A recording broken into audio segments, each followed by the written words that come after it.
Good morning all of you. हम लोग psychology पढ़ रहे थे, जिससे पिछली क्लास में हमने स्ट्रेंजर का क्लासिफिकेशन पढ़ा कि जीवन मूल्यों के आधार पर स्ट्रेंजर ने व्यक्तित्व को जो वर्गीकरण किया था वो कितने टाइप्स में किया था, तो 6 टाइप्स में किया था। उसका रिवीजन हमने कल की जो पढ़ा है, तो कल की क्लास में उसका डिस्कशन किया हुआ था। अब आज हम पढ़ेंगे सेल्डन का क्लासिफिकेशन, सेल्डन का वर्गीकरण। सेल्डन ने जो है व्यक्तित्व को कितने भागों में कैसे वर्गीकृत किया है, व्यक्ति का क्या देख करके या क्या बनाया उन्होंने, ऐसे जो बताया कि बॉडी टाइप्स इतने हैं, इस प्रकार में ऐसे व्यक्ति आते हैं। तो पहले तो हम यही जान लेंगे कि विलियम सेल्डन कौन थे। तो विलियम सेल्डन जो थे, एक ये अमेरिका के थे, एक चिकित्सक थे। कौन थे ये? विलियम सेल्डन कहाँ के रहने वाले थे? तो विलियम जो सेल्डन थे, सेल्डन अमेरिका यूएसए के क्या थे? चिकित्सक थे। चिकित्सक थे। आपने जाने कि विलियम सेल्डन कौन थे? तो ये चिकित्सक थे और 1942 में इन्होंने एक सोमेटोटाइप बताया। कब बताया? 1942 में इन्होंने एक सोमेटोटाइप, इसी फिर इन्होंने बाद में इसको किसने सोमेटोटाइप, सोमे का मतलब होता है जहाँ सोमे वर्ड आ जाए तो मांसपेशी या बॉडी से ही लगाया गया है, सोमे और टाइप्स। तो सोमे जहाँ फिर इन्होंने इसी सोमेटोटाइप को क्या एक स्केल मापनी बना दी, उसी स्केल मापनी से बॉडी का गठन अलग अलग तरीके से मापा व्यक्तियों का। तो सोमेटोटाइप टैक्सोनॉमी, जिससे सोमेटोटाइप बताया, इसको सोमेटोटाइप टैक्सोनॉमी कहा जाता है। नोमी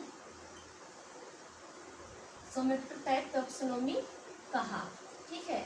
सोमेटोटाइप टैक्सोनॉमी इसको कहा जाता है। इन्होंने सोमेटोटाइप बताया भी लिख लीजिए। सोमेटोटाइप बताया, जिसे क्या कहा गया? सोमेटोटाइप टैक्सोनॉमी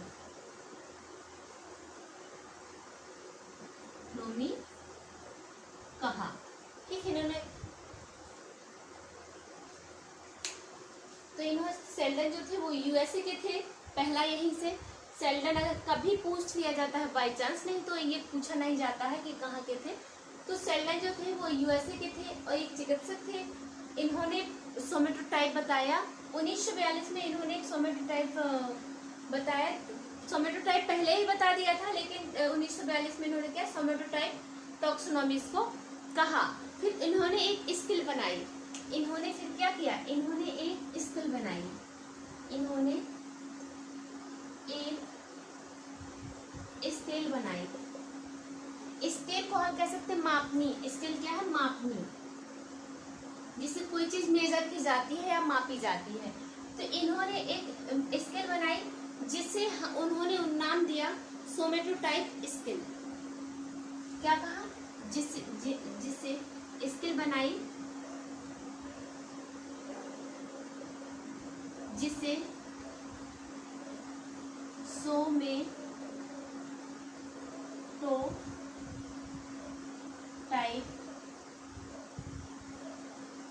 स्केल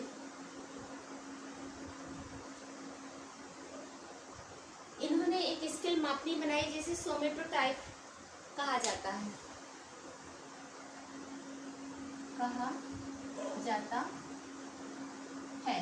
ठीक है।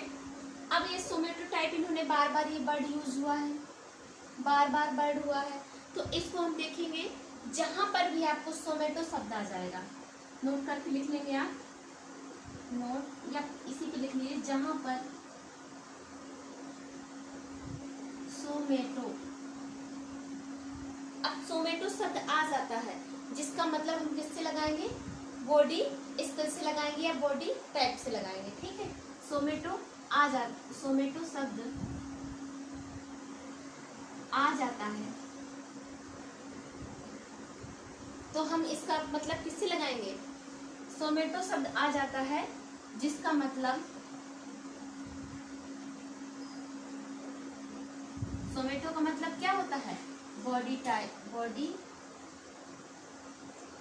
सोमेटो का मतलब ही होता है बॉडी टाइप, इसी को हम क्या कह देंगे? Body skin. Skin, body type या बॉडी स्किन।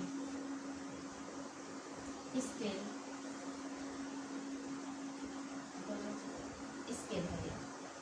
ठीक है, तो आपने ये इतना जान लिया कि जो शेल्डन थे, शेल्डन ने एक सोमेटो टाइप बताया, सोमेटो टाइप बताया। फिर ये कहाँ के रहने वाले थे? तो ये यूएसए के रहने वाले थे। ये एक चिकित्सक थे। 1942 में इन्होंने सोमेटो टाइप को एक सोमेटो टाइप टॉक्सोनॉमी कहा। ठीक, इन्होंने फिर एक स्केल मतलब एक मापनी तैयार की, इन्होंने एक मापनी बनाई जिसे सोमेटो टाइप स्केल कहा गया। जहां पर भी आपको सोमेटो वर्ड देखने के लिए मिलेगा तो आपको उससे किससे लगा लेना है?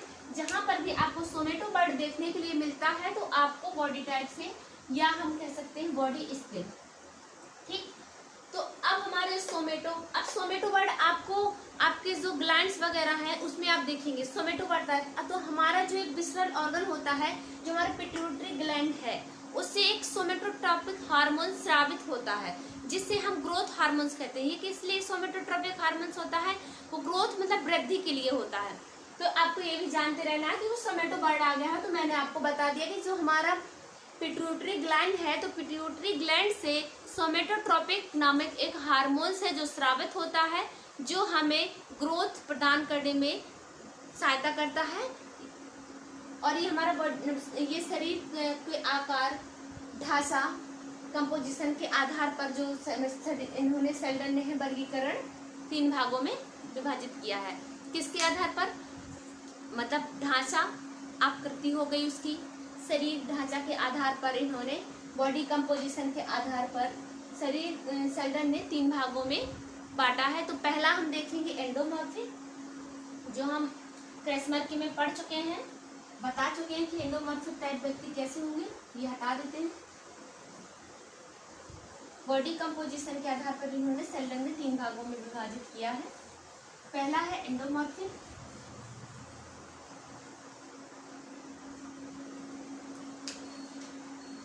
Number 1 endomorphic.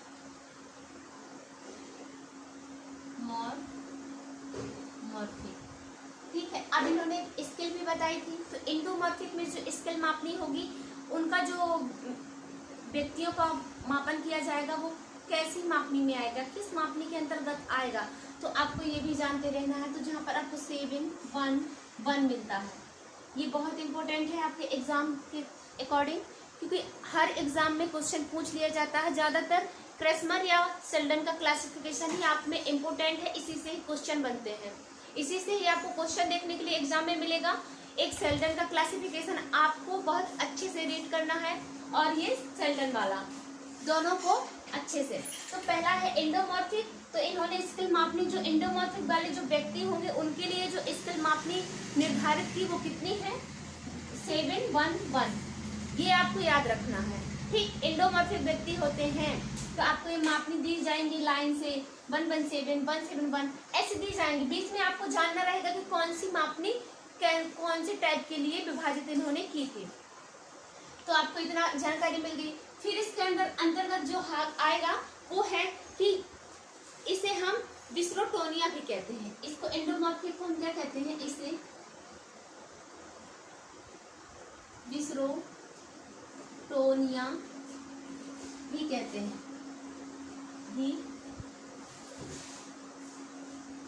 हैं, ठीक, इसे हम विस्रोटोनिया भी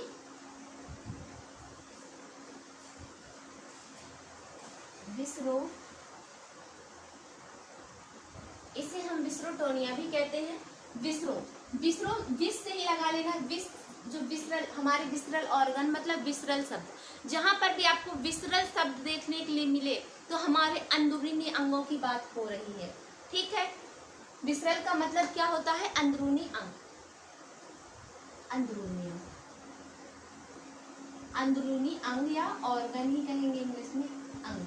अंगों की बात की जा रही है, जहां पर आपको विसरल शब्द मिले। विसरल शब्द आपको जहां भी देखने के लिए मिलेगा, आपको हमेशा अपने बॉडी के अंदरूनी अंगों में तुरंत ध्यान देना है कि हमारे अंदर के अंगों की बात की जा रही है।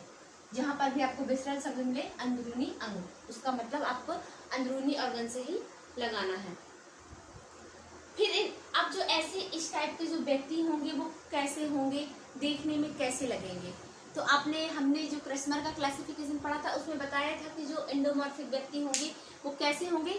अब एंडो मतलब कि एंड भैया बहुत मोटे ताजे होंगे, गोल मटोल होंगे, पेट उनका थुलथुला निकल जाएगा, खाने पीने वाली प्रवृत्ति वाले होंगे, ऐसे बताया था ना आपको। तो ये चीजें आपको जानना है। इसमें एक लाइन और आपको लिखना है, स्फेरिकल,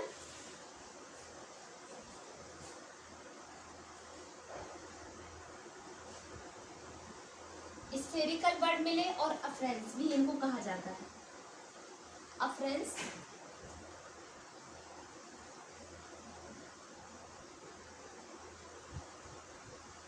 तथा राउंड बॉडी भी इनको कहा जाता है। राउंड बॉडी, जहां पर स्फेरिकल, अफ्रेंस और राउंड बॉडी मिले तो आपको समझ लेना कि इंडोमॉर्फिक है। राउंड मतलब कि गोलाकार होगी भी कहा जाता है। इसलिए ये वाली लाइन लिखवा दी है कि इंग्लिश वर्ड से जल्दी से पकड़ में आ जाता है क्वेश्चन। अगर आपको राउंड बॉडी की बात की जा रही है तो एंडोमॉर्फिक वाले व्यक्ति हैं। तो राउंड मतलब हो जाएगा पूरा गोलाकार, ठीक है, गोलाकार बॉडी है, वो खुलतुले हैं, गोल मटोल हैं, ये सब चीजें इसके अंतर्गत आ जाएंगी। तो आपको ऐसे लिखना है कि जो एंडोमॉर्फिक व्यक्ति होंगे, ऐसे व्यक्ति मोटे, पेट आगे की तरफ निकला हुआ, थुलथुले शरीर वाले होंगे और इनमें खाने पीने की प्रवृत्ति पाई जाती है। इतना बस आपको जानना है इसमें। और जो होंगे ये व्यक्ति क्या होंगे, आराम तलब भी होंगे, आराम इनको बहुत पसंद होता है, विनोद प्रिय होते हैं, मस्त रहने वाले होते हैं और समाज प्रिय होते हैं, भोजन प्रिय होते हैं। अब ऐसे जो व्यक्ति होंगे, मेन चीज फोकस जहाँ से एग्जाम बनेगा वो चीज जानना है आपको। आपको इतना तो पता चल गया, राउंड बॉडी आपने लिख लिया कि जो ऐसे व्यक्ति, ये भी आप लिख लीजिए थोड़ी सा, ऐसे व्यक्ति मोटे, थुलथुले,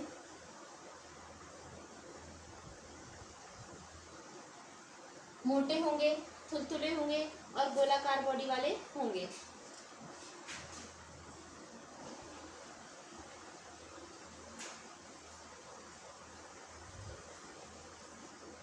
गोलाकार, पेट आगे की तरफ निकला। अब आप मोटे व्यक्तियों को देखे ही है, वो कैसे लगते हैं देखने में, तो वही चीज इसमें बस जानना है। ऐसे जो व्यक्ति होंगे वो कैसे होंगे, ऐसे होंगे। बना देती हूँ मैं यहाँ पर, जैसे ऐसे ऐसे इनका भारी सा शरीर होगा, ऐसे एकदम पेट बड़ा सा हो जाएगा, ऐसे रहते हैं, थुलथुले टाइप के रहते हैं, गोल मटोल आपको देखने में लगेंगे। पेट आगे की तरफ निकला, आगे की तरफ निकला, भोजन प्रिय, भोजन प्रिय, आनंद प्रिय,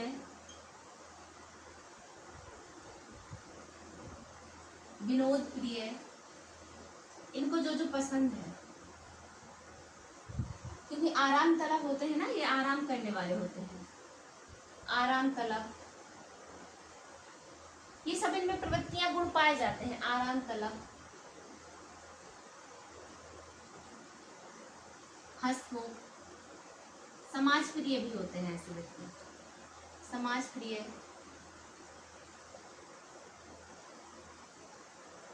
हंसमुख,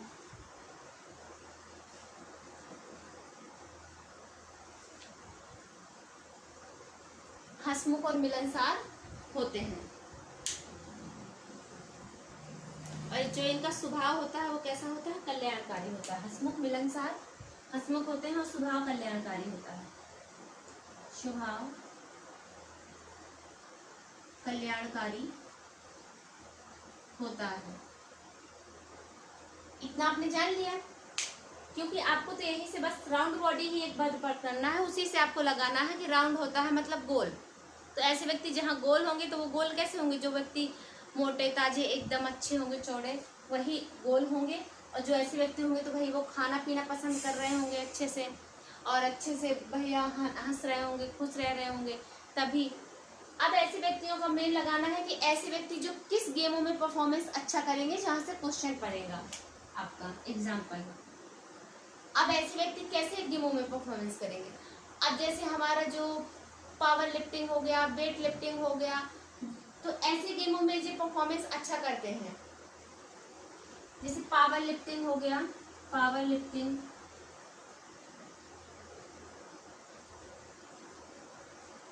वेट लिफ्टिंग,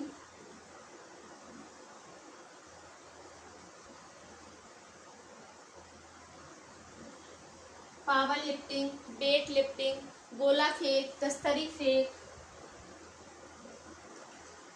गोला फेंक, तस्तरी फेंक,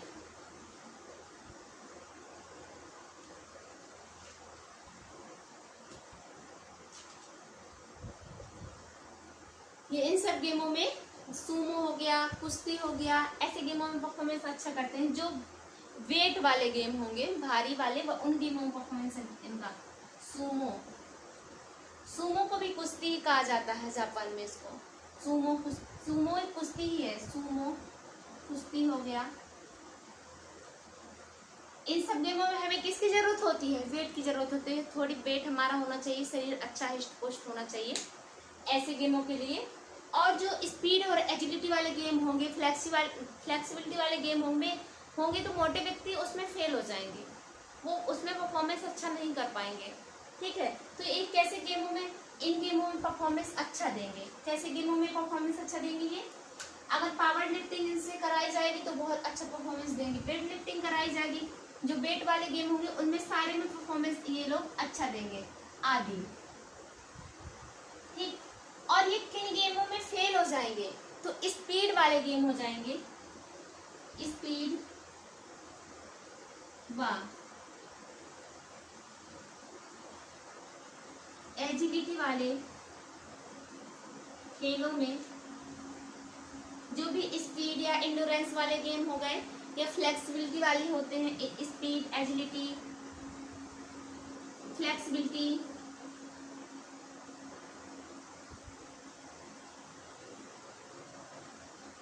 वाले खेलों में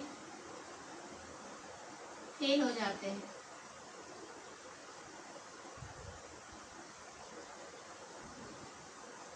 ठीक है, तो आपने सेल्डन का जो क्लासिफिकेशन है आपने एंडोमॉर्फिक देखा, एंडोमॉर्फिक की जो मापनी है वो क्या है, 711। आपको पहला क्वेश्चन यहाँ से बनेगा। ठीक है, एंडोमॉर्फिक व्यक्ति की जो स्केल मापनी है वो क्या है, 711, ये आपको याद रखना है। फिर जो दूसरा क्वेश्चन है वो बनेगा, विसरल तो बनेगा अंदरूनी रंग, आपका बनेगा राउंड बॉडी, जहां आपको देखने के लिए मिले, तो वो किस में आएंगे, एंडोमॉर्फिक में आएंगे। आपका मेन चीज इस पे आएगा कि किस प्रकार के व्यक्ति वेट लिफ्टिंग में परफॉर्मेंस अच्छा कर सकते हैं, या पावर लिफ्टिंग में कर सकते हैं, गोला फेंक में, तस्तरी फेंक में, सुमो में, कुश्ती में, या किस में फेल हो जाते हैं। क्वेश्चन फेल होने वालों से ज्यादा बन जाएगा, उधर से न लेके फेल होने वाले से ज्यादा बन जाएगा। तो आपको याद रखना है, अगर स्पीड का गेम हो रहा है, एजिलिटी जिसमें हो रहा है, फ्लेक्सिबिलिटी वाला गेम है, तो उसमें क्या हो जाएंगे, ये फेल हो जाएंगे, उसमें परफॉर्मेंस अच्छा नहीं दे पाएंगे। बस आपको इतना याद रखना है। क्वेश्चन आपका यहीं से बनेगा, मेन चीज क्वेश्चन यहाँ से बनेगा आपका पहला। अब हम दूसरा देखेंगे, जो दूसरा इन्होंने दिया है मीजोमॉर्फिक।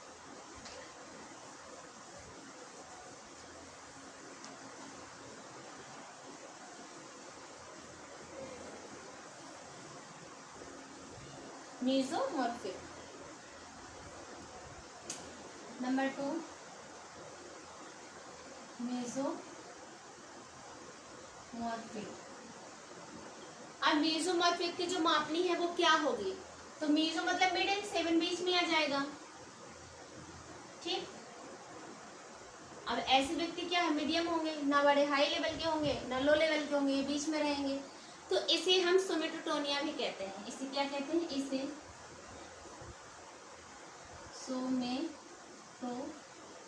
सोमेटोनिया भी कहते हैं। उसको क्या कह रहे थे? डिस्ट्रोटोनिया। इसको सोमेटोटोनिया कहा जाता है। ठीक है, ये बस यही वर्ड आपको पकड़ने हैं, इतने ही इम्पोर्टेंट है बस, बाकी ज्यादा नहीं आपको वो करना है। जितना एग्जाम का फर्स्ट क्वेश्चन आपका यहाँ से, एक ये मेसोटोनिया की स्पेल मापनी क्या है? 171 और उसकी क्या थी? 711। सबसे पहले एंडोमॉर्फिक 711 171 ऐसे आपको 117 ऐसे आएगी मापनी। इसे सोमेटोटोनिया भी कहा जाता है। और ये रेक्टेंगुलर बॉडी विथ, इनका जो आकृति होती है वो कैसी होती है? रेक्टेंगुलर। इसे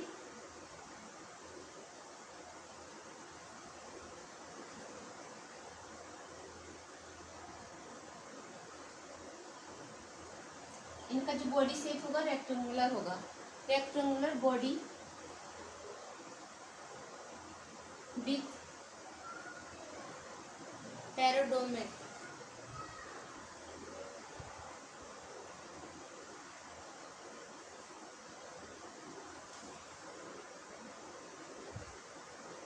ये याद रखना है, जहाँ पे रेक्टेंगुलर बॉडी मिले तो आपको समझ लेना है मेसोमॉर्फिक का है। किसका है? क्योंकि रेक्टेंगुलर कैसे होंगे? जो व्यक्ति हिस्ट पुष्ट होंगे वही रेक्टेंगुलर होगा, उनका बॉडी शेप अच्छा होगा देखने में। इस प्रकार के जो व्यक्ति होंगे वो कैसे होंगे? हिस्ट पुष्ट होंगे। इनकी जो मांसपेशियां होंगी विकसित होंगी, इनके जो कंधे वंधे होंगे क्या होंगे? चौड़े चौड़े होंगे और बदन इनका फुर्तीला होगा। ये एक्टिव रहेंगे, साहसी होते हैं, निडर नहीं होते इस टाइप के व्यक्ति। और ये खतरा व जोखिम उठाने वाले होते हैं। इस टाइप के जो मेसोमॉर्फिक होंगे वो कैसे होंगे? खतरा व जोखिम उठाने वाले होते हैं। ये ओजस्वी भी होते हैं और महत्वाकांक्षी होते हैं। और इन्हें क्या है? महत्वाकांक्षी होते हैं और निर्दयी होते हैं। व्यायाम से इनको प्रेम होता है और ये पढ़ाई से दूर भागते हैं। जो मेसोमॉर्फिक होंगे, जब इनकी बॉडी हिस्ट पुष्ट रहेगी, इनका बदन फुर्तीला रहेगा, इनका सबसे ज्यादा ध्यान किस पे रहेगा? गेम की तरफ फोकस करेंगे, ग्राउंड की तरफ ज्यादा फोकस करेंगे और पढ़ाई की तरफ कम फोकस करेंगे। आपको ये जाने, जो व्यक्ति पढ़ाई की तरफ कम फोकस कर रहा है, गेम की तरफ ज्यादा कर रहा है, तो उसकी बॉडी क्या है? हिस्ट पुष्ट रहेगी। ये आपको जानना है। ये महत्वाकांक्षी होते हैं और निर्दयी और व्यायाम से प्रेम करने वाले होते हैं। ठीक है, और इसके जो ये कौन से गेमों में परफॉर्मेंस अच्छा करेंगे आपको ये जानना है। एग्जाम्पल, ये कौन से गेमों में परफॉर्मेंस करेंगे? इनकी जो बॉडी होगी वो कैसी होती है? हिस्ट पुष्ट होती है। आपको यहाँ से जान लेना है उनकी बॉडी क्या होगी? हिस्ट पुष्ट। ऐसे व्यक्ति कैसे होंगे? हिस्ट पुष्ट, व्यायाम से प्रेम करने वाले, व्यायाम से प्रेम, व्यायाम से प्रेम। ऐसे व्यक्ति हिस्ट पुष्ट होंगे, व्यायाम से प्रेम करेंगे, पढ़ाई से दूर भागेंगे, पढ़ाई से दूर भागते हैं। इनका पूरा फोकस कहाँ रहेगा? व्यायाम में, अपनी बॉडी बनाने में लगे रहेंगे, पढ़ाई से दूर भागते हैं। और इनका क्या होगा? पढ़ाई से दूर भागते हैं। इनका स्वभाव अच्छा होता है, लेकिन स्वभाव अच्छा, महत्वाकांक्षी,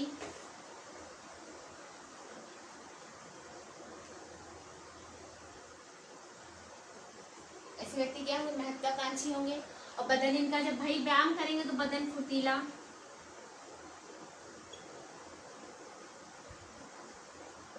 और इनके अंदर कौन सा गुण होगा? बदन फुर्तीला होगा, साहसी होंगे, निडर होंगे और सशक्त होंगे। साहसी, निडर व सशक्त होते हैं, सशक्त होते हैं। और कोई गुण हो इनमें? भाई जब व्यायाम करेंगे तो इनका जो सीना मीना कंधा वंधा क्या होगा? चौड़ा होगा, बढ़िया कंधा चौड़े होंगे और पीठ सीधी होगी इनकी एकदम, कंधे चौड़े, पीठ सीधी। ये भी लिख लीजिए, कंधे चौड़े, पीठ सीधी, पीठ सीधी। इनकी प्रवृत्ति अधिकार पूर्ण होती है। इनकी जो प्रवृत्ति होती है वो कैसी होती है? इनकी प्रवृत्ति अधिकारपूर्ण होती है, अधिकारपूर्ण होती है, ये कठिनाई, बताया था ना कि जोखिम उठाने वाले होते हैं, ये कठिनाई में अधिक सक्रिय होते हैं, कठिनाई में अधिक सक्रिय होते हैं।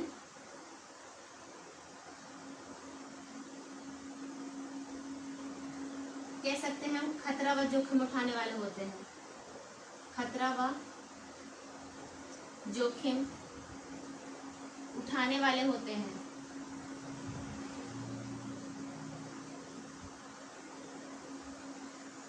ठीक है, तो आपको पता चल गया जो एंडोमॉर्फिक मेसोमॉर्फिक हैं, एंडोमॉर्फिक ऐसे नहीं थे, वो तो भैया गोल मटोल थे। अब जो एंडोमॉर्फिक है वो कैसे हैं, रेक्टेंगुलर बॉडी है भाई, उनका शेप अच्छा है, एकदम रेक्टेंगल है, पीठ सीधी है, कंधे चौड़े हैं और हिस्ट पुष्ट हैं, बदन फुर्तीला है, एक्टिव रहते हैं हर टाइम, और गेमों में इनका ज़्यादा ध्यान रहता है, पढ़ाई की तरफ इनका कम ध्यान रहता है, ये कठिनाई व जोखिम उठाने वाले होते हैं।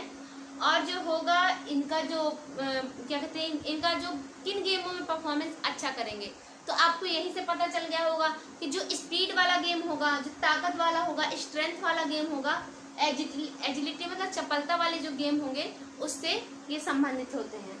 ऐसे कैसे गेमों में ये होंगे, एग्जाम्पल, जिन गेमों में स्पीड की जरूरत होती है, ठीक है, एजिलिटी की जरूरत, चपलता की जरूरत होती है, एजिलिटी हो गया, एंड्योरेंस हो गया, सहनशीलता, एंड्योरेंस हो गया, स्ट्रेंथ हो गया,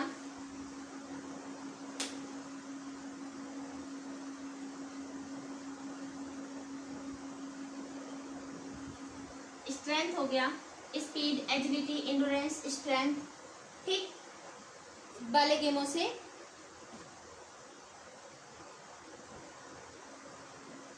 वाले गेमों में परफॉर्मेंस अच्छा करते हैं।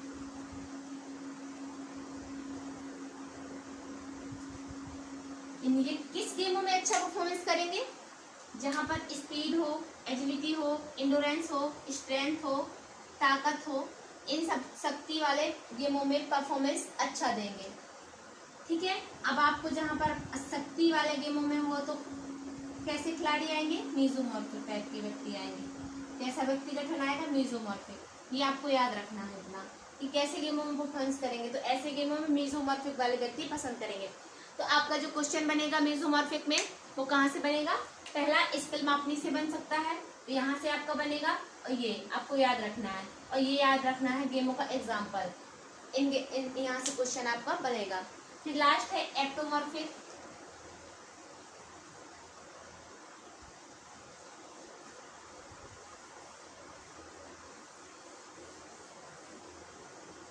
एक्टोमॉर्फिक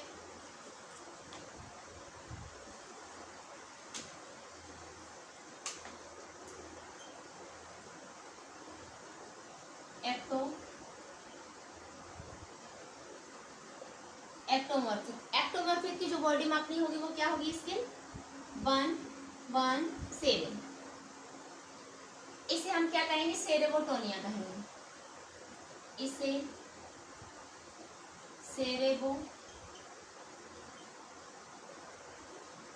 टॉनिक भी आपको कहीं देखने के लिए मिलता है, कोई कोई टॉनिक या टोनिया ही होता है, सेरेबोटोनिक भी कहते हैं, भी कहते हैं। ठीक है, इसे सेरेबोटोनिक तथा लाइनियर थिन और light muscle, cerebrotonic, linear thin, light muscle, हल्की बॉडी, लाइट मसल, ऐसे कैसे होंगे, लाइनियर थिन हो गए, लंबे पतले और हल्की मांसपेशी वाले होते हैं ऐसे व्यक्ति, जो मतलब ऐसे। अब लाइट मसल्स किसकी होगी, जो व्यक्ति भाई दुबला पतला होगा, हल्का होगा, उसी की लाइट मसल रहती है। तो आपको इन्हीं वर्डों से ही, इसलिए ये वर्ड आपको लिखे गए हैं कि इनसे आप पकड़ कर सकें, लाइनियर थिन मतलब लंबा होगा, लाइट मसल का पतला होगा, और सेरेब्रोटोनिया जब भाई जो दुबला पतला होगा उसका माइंड सेरेब्रोटो मतलब मस्तिष्क से लगाया है ब्रेन से, तो उनका दिमाग क्या है इनका बहुत तेज होता है। आपको यहीं से लगाना है। हल्की मांसपेशी वाले ये होते हैं व्यक्ति।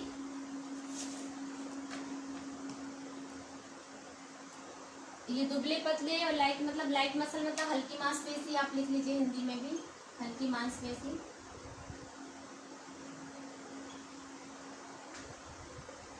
हल्की मांसपेशी। और ये व्यक्ति शारीरिक रूप से कोमल होते हैं। क्या होते हैं?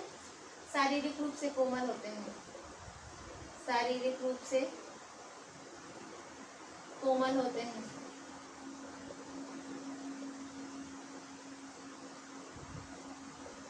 जब मांसपेशी हल्की होगी तो वो कोमल रहेंगे, और इनका जो मस्तिष्क है वो क्या होगा? बड़ा होता है।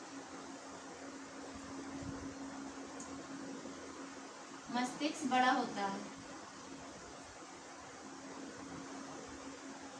ठीक है, तो आपने आज सेल्डन का क्लासिफिकेशन पढ़ा। अब आपका जो क्वेश्चन है वो ऐसे बनेगा एग्जाम पे। अब आप तीनों को ये मापनी आपको दे दी जाएंगी, जैसे 1 1 7 फिर 7 1 1 फिर है 1 7 1। अब ये तीनों मापनी दे दी जाएंगी, एक कोई और मापनी आपको यहाँ पर लगा दी जाएगी, मिलती जुलती लगा दी जाएगी। अब इनमें से या तो तीनों दे, इनमें से कोई नहीं। अब दे दिया जाएगा, अगर एक की पूछ ली कि एक्टोमॉर्फिक की जो मेजर स्केल है वो क्या है, तो अब आपको इनमें से पहचानना है कौन सा एक्टोमॉर्फिक है, कौन सा मेसोमॉर्फिक है, कौन सा एंडोमॉर्फिक है। इससे पहचानना है आपको, इसी से पहचान करना है इनमें से है या नहीं है। इनसे पहचान करनी पड़ेगी, या ये तीनों की सेल्डन की ये तीनों मापनी दे दी जाएंगी, कोई अलग से एक डाल दी जाएगी स्केल। उनमें से पहचानना रहेगा कौन सी सेल्डन की मापनी नहीं है, स्केल मापनी नहीं है, इनमें से पहचानिए। तो आपको पहचानना हुआ एंडोमॉर्फ, ये दे दिया जाएगा या तो मैचिंग में आ जाएगा, ये मापनी दी होगी, नाम लिखा होगा एंडोमॉर्फिक, मेसोमॉर्फिक, एक्टोमॉर्फिक, आपको मैच करना रहेगा इनसे। तो आपको ऐसे इनको याद रखना है कि जो 117 है वो कौन सी है, तो ये एक्टोमॉर्फिक है। अब 711 हमने कौन सी पढ़ी थी? एंडो पढ़ी थी, एंडो है, और ये एक्टो है, एक्टोमॉर्फिक है। और तो अब ये क्या बची? मेसो। अब आपको इसको याद कैसे करना है? अब देखो एंडो क्या था? 7 एंड में पहुंच गया, जो पहले व्यक्ति एक्टिव है, फिर एंडो है, फिर मीजो है। जिसमें आपको मीजो मिडिल में 7 मिले तो आपको ए पकड़ लेना है, बीच में 7 है। अब सबसे पहले स्टार्ट में है, अगर ये एंड में होता तब भी आप इसको पकड़ सकते थे, लेकिन आपको एक्टिव वाले जो व्यक्ति हैं तो 7 बाहर सबसे ज्यादा है ना, तो एक्टिव व्यक्ति है तो सबसे बाहर जाएंगे, तो आपको इससे पकड़ लेना है। आपको मीजो वाला जब लर्न हो जाएगा तो ये आपको अपने आप से लर्न हो जाएंगे। मीजो आपको मिडिल में जहाँ 7 मिले तो वो मीजोमॉर्फिक है, जहाँ पर आपको पहले 7 मिले फिर लास्ट में 1 1 तो एंडोमॉर्फिक है, जहाँ स्टार्टिंग से 1 1 मिले और लास्ट 7 मिले तो एक्टोमॉर्फिक है। Ecto endo meso, ecto endo meso, आपको ऐसे याद रखना है। पहले आप इन्हीं को ऐसे लिख लीजिए, 1 1 7 एक्टोमॉर्फिक, फिर 1 7 1 मीजोमॉर्फिक, 7 1 1 एंडोमॉर्फिक। अब तो आपको याद रहेगा ना, एंडो लास्ट में 7 आ रहा है तो आपको याद रखना है। अब इन तीनों मापनियों को ही याद रखना है, यहीं से मेन क्वेश्चन बनेगा। आज के आपने पढ़ लिया, तो जो सेल्डन ने क्लासिफिकेशन दिया है वो कितने टाइप्स में दिया है? 3 टाइप्स में दिया है, एंडोमॉर्फिक, मेसोमॉर्फिक, एक्टोमॉर्फिक। और जो इनकी स्केल मापनी है तो जो एंडोमॉर्फिक की है तो एंडोमॉर्फिक, तो ectomorphic, mesomorphic, endo ecto endo meso, ecto endo meso, आपको याद रखना है। एक्टो में आ जाएगा 1 1 7, फिर 7 1 1 एंडो, 1 7 1, जहाँ बीच में 7 देखने के लिए मिले तो मीजोमॉर्फिक है। आज के लिए इतना है, और फिर जो कल का है जुंग्स का क्लासिफिकेशन पढ़ेंगे। तो जुंग्स ने क्लासिफिकेशन दिया है तो वो कौन सा दिया है? अंतर्मुखी बहुमुखी वाला, इंट्रोवर्ट एक्सट्रोवर्ट, और एक और है उभयमुखी में आते हैं, तो उसका क्लासिफिकेशन हम कल की क्लास में देखेंगे। और जो इम्पोर्टेंट इसके जो पॉइंट है जैसे शील गुण वगैरह बताए गए हैं, किसने कितने शील गुण दिए हैं, ये सब इनके बारे में पढ़ेंगे। आज के लिए इतना ही। Thank you. खुश रहिए, मस्त रहिए।